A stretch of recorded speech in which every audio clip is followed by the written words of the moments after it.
Sawadee Cup and welcome to another episode here for the Fungal Pod. And it's Monday and you know what it means. The MMA Monday back in your life. I'm sorry, I really like the intro. I like that intro that when Ariel does that. The MMA Monday. I like that.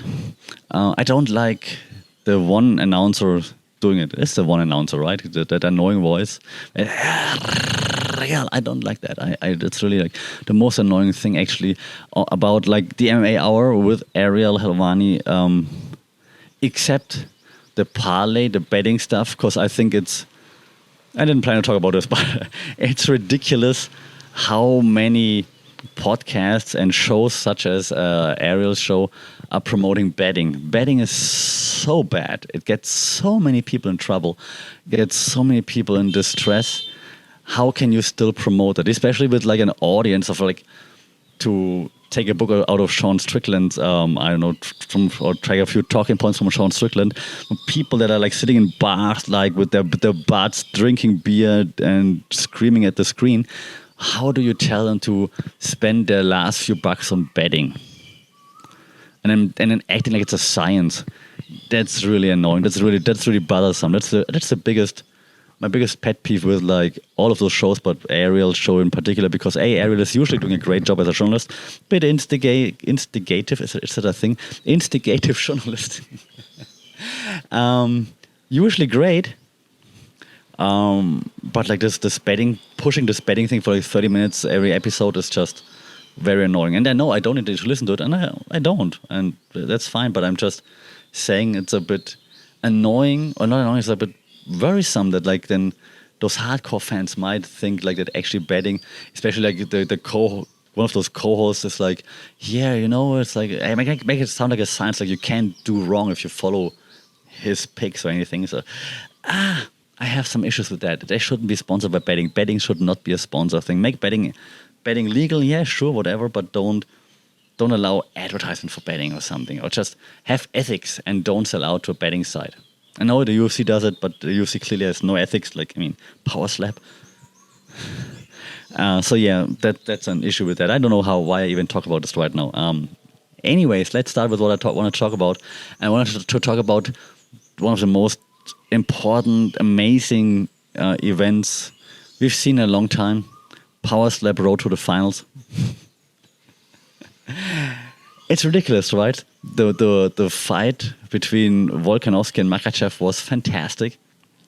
And if you're new to the program, I don't review the fights, right? There are so many other channels out there that do a good job reviewing. Not Ariel. Luke Thomas, I know Morning Combat.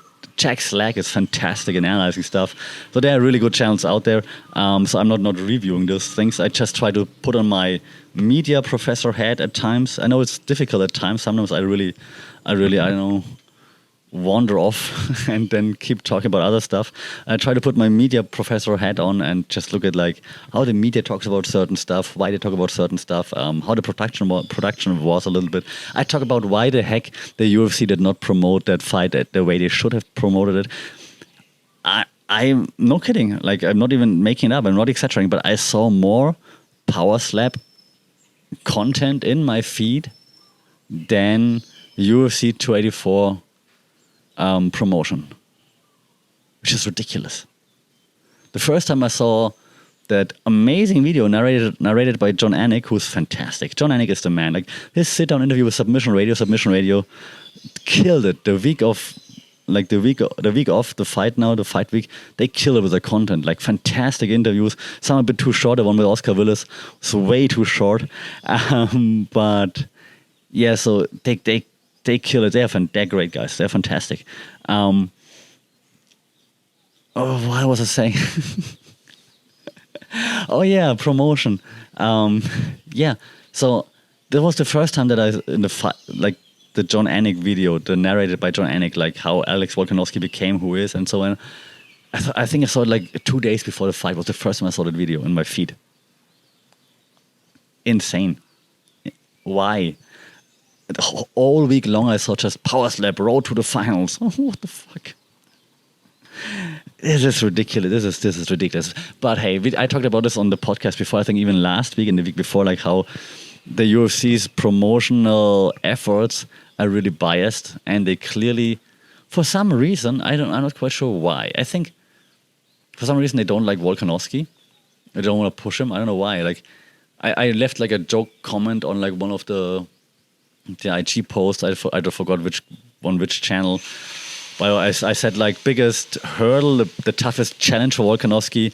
I said it before the fight will be always the public speaking and not Islam Makhachev. And I was joking, of course, because he's came leaps and bounds in terms of public speaking. I think he's gotten lot better, but he's just not a good trash talker, like in the moment, right? Or like selling the fights. He's not like as boisterous as like Izzy, for example. He's very funny. Like on Andrew Schultz, for example, Volkanovski was really funny. If you just let him talk, if you just listen to him, but he just doesn't have like this extravagant, like flamboyant, personality. And maybe that's why the UFC is not completely behind him. I don't know. Like he's the best fighter. He's still the pound for pound number one fighter. Don't tell me otherwise. He's the best fighter on the roster, most well rounded. And I've not been a fan for a while. I'm still not the biggest fan, to be honest. But I do appreciate it. Like I'm a Muay Thai person. Like I train Muay Thai almost every day. So I'm not a super professional, but I've been doing it for a long time, almost every day. So I probably more into purist corner of the sport, maybe. Like when I watch stuff and I look at like, does it look nice? What kind of technique are they using? Or different types of Muay Thai are they using? And I know Muay Thai is not MMA, but when I look at Alex Volkanovski, it doesn't look nice. It's not pretty. But you gotta appreciate how he mixes everything together. It's just amazing. It's fantastic. Like the way he goes at it. It's just, and again, I'm not a review show, but the way he goes inside, like, I mean, against Holloway, I was Team Holloway for all three fights. But you were like, yeah, okay, Max is like, doesn't have the power that he has, blah, blah, blah. But now against Makhachev being taller, he should have been stronger. But how he then just stepped in, like, stepped in and then hit him, it was fantastic. So the UFC should push Volkanovski to the moon, in my opinion. For Makhachev, I'm not sure why they didn't. Like Makhachev said, like, oh, Dana forgot his name. I think that's just maybe Dana got slapped too much. I don't know, or he didn't take his vitamins or what. I do think they're very high on Makhachev. I mean, they kept pushing him like to the title pretty fast. I'm not fast in terms of like who he beat and then getting a title shot. I don't think that anything that indicates that they don't like Makhachev from my point of view. Now, from a media point of view, right? What I said, they should have done a better job promoting it. I don't know why they didn't do a better job. They didn't want to give Volkanovski his flowers. That saying that apparently doesn't exist in Australia. Where Volkanovski said oh, I think that's how you say it, and the Australians were like, yeah, maybe we don't have that here. That's kind of funny. Yeah. Then when we go to the event though, and what they did at the event and how they present everything was fantastic. The fact that Dana White isn't there, whatever, no one cares anymore. Right? It shows something. It shows that he doesn't really care that much, I guess. But John Anik did a great job in making it feel really important. Like seriously, John Anik is the man. Like I think it would be way easier to replace Dana White than John Anik by now. Like John Anik is like he is so good at talking. Like he makes everything sound so important. It's fantastic. Okay, let's stick with commentary then. Bisping and Dominic Cruz. Dominic Cruz seemed like a bit absent in between. I don't know if he had to go to the toilet all the time or something. Like it was like especially in the prelims, like 5 minutes where he just wouldn't talk. I mean, what's happening with Cruz right now? Other than that, I do appreciate his insights. Obviously, I don't like. And I used to like the Bisping podcast with Luis J. Gomez, and right now I like the Bisping podcast if Anthony Smith is on, because I actually think Anthony Smith does a better job than Bisping in analyzing stuff. Bisping is too. I understand Dominic Cruz when he sometimes looks at Bisping like he has like just too many cliches that he just throws out there. It's just too cheesy from my point of view. It's just like he tries to appease everybody. He's just talking before he's thinking, and it's obvious, unfortunately. So I'm not a big fan of this anymore, unfortunately. I like it like in small bursts, but not in like those long forms. So that's a takeaway on the commentary. The production then was fantastic. I think it's a credit to the fans, not necessarily to the UFC production, because UFC production is always great. Don't get me wrong. The people that working there, they know what they're doing. But I think you just could mess it up. It was a small arena, like 15,000 people or something, 13, I think. But it sounded like 30,000. It's the loudest UFC event I've ever heard so far, I think. I want every event to be in Perth right now. At least in Australia, it was amazing. It was amazing. So it was great. The walkout of Volkanovski was fantastic. Again, production-wise, the music played loud enough, which is great. The whole audience singing Down Under, where women glow and men plunder, was fantastic. Makachev walkout was fantastic too, because all the boos. I saw on Twitter a few people in my timeline complained that like the Aussie fans were like calling the opposing fighters wankers, but I mean that's just Australia. It's like in jest, right? Just laugh it off. It's not like they're really trying to insult you. They're calling each other the C word, for God's sake. Okay. Other than that, now afterwards, the MMA media, right? So that's now always my main point, because I understand why the UFC is doing stuff, because they have their own point of view, they have like their own agendas. Everyone has an agenda, right? Agenda setting. The UFC has an agenda. Every media out there has an agenda. Now afterwards, the media world seems to be like divided into like Makachev is the best. Makachev won. That's like the media world, like DC. And then there's the rest of the media world that says like actually Volkanovski should have won. Upon rewatching, I do agree that I agree with the sentiment that like this is the second round, right? Initially watching, I thought Volkanovski edged the second round. So I had it 2-2 going in the final round, and in the final round you give it to Volkanovski. But I also thought that simply the image of now I'm reviewing anyways. I think the image of Makhachev being on the back in the fourth round forever just stuck to the head of the judges, and yeah. So that, I think like just also when he had him down in like the first round, I think that just like stuck to the head of the judges, and maybe that didn't leave the head anymore. I don't know. Not doing a review here, but how the media now then reacted to it, right? And how the media talks about it. And I think that Luke Thomas does really usually a good job. It's a little bit boring sometimes because he's just so he tries to be so unbiased. So I do enjoy when Brian Campbell's on there, which just throws like a wrench in the wheels, just trying to derail Luke Thomas. I like that. That's why I like Luis J. Gomez on the Bisping podcast too. And I think maybe now even Luis J. Gomez and Anthony Smith would be hilarious. Okay, but back to that. So I think Luke Thomas, of course, does a great job at being more unbiased than most others. And Helvani, not too much, but like his co-hosts, one of those, he's usually like very emotionless, which is then also in this case like a good thing, I think, just to look at it like what actually happened. I think the narrative that a rematch would be warranted is not a bad narrative. Half your year defend the interim title. It's still a champion, so I think no one's gonna be mad at a rematch except one person, which is Beneil Dariush, and Beneil Dariush needs to do even more media, I think. The problem with Dariush is that he does the cool... And I understand it. Like if I would be Dariush, I would do the same thing. I just do interviews with the cool guys. He does interviews with Submission Radio because the guys are cool. He does interview with the Schmo because the Schmo is cool. He doesn't do much of the other stuff, and not, at least not as much. And that he's not talking trash on social media. Maybe that's something he should be doing. Beneil, just start talking trash on social media. Maybe that gets you in there. Yes, I think. Now it's really important what the media is going to push. So to put on that media professor hat one last time, right?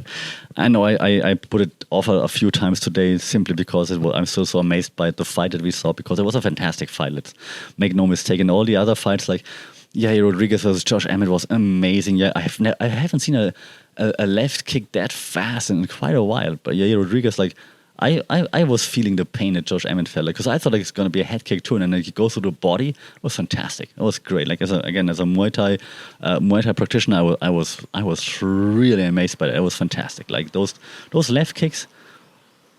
I mean, I don't like to exaggerate, but maybe it was the fastest one since Barbosa that I've seen, like, in an MMA fight. It was fantastic. Like, they were so fast.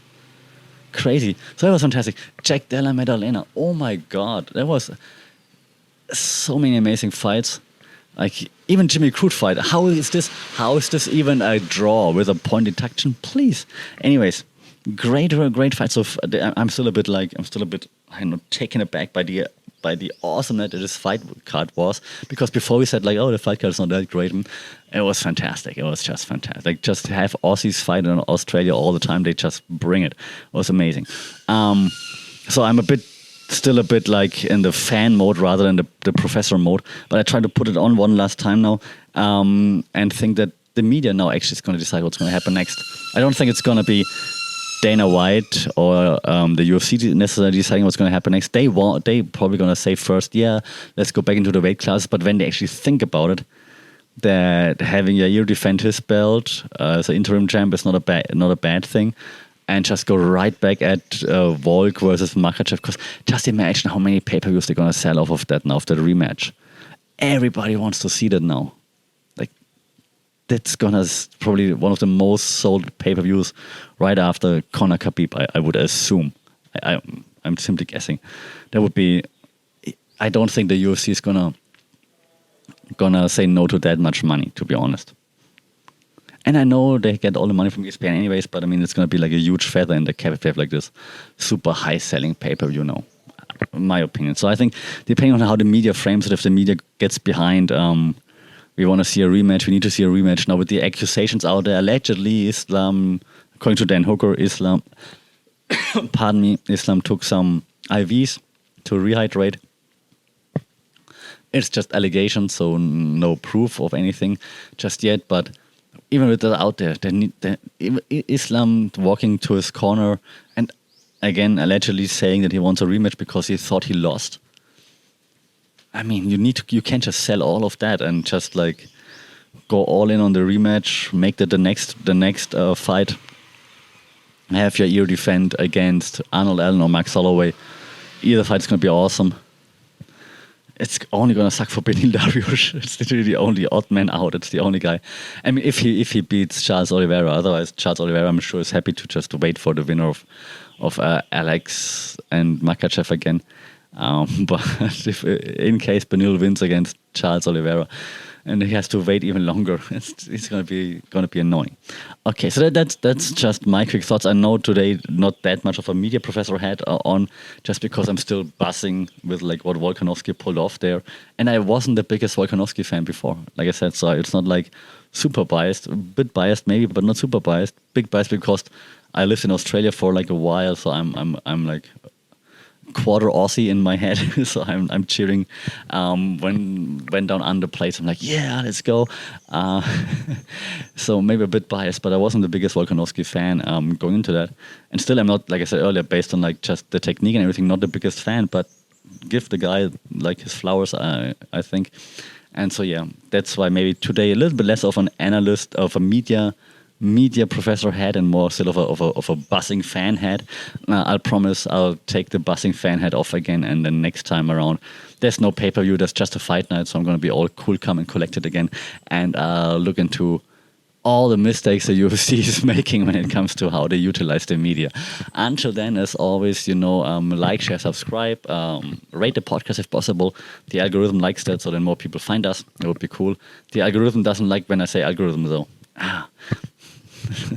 Like and share and subscribe and rate anyways. And of course, as always, stay safe, take care, keep your guard up. We talk soon. Saudi Cup.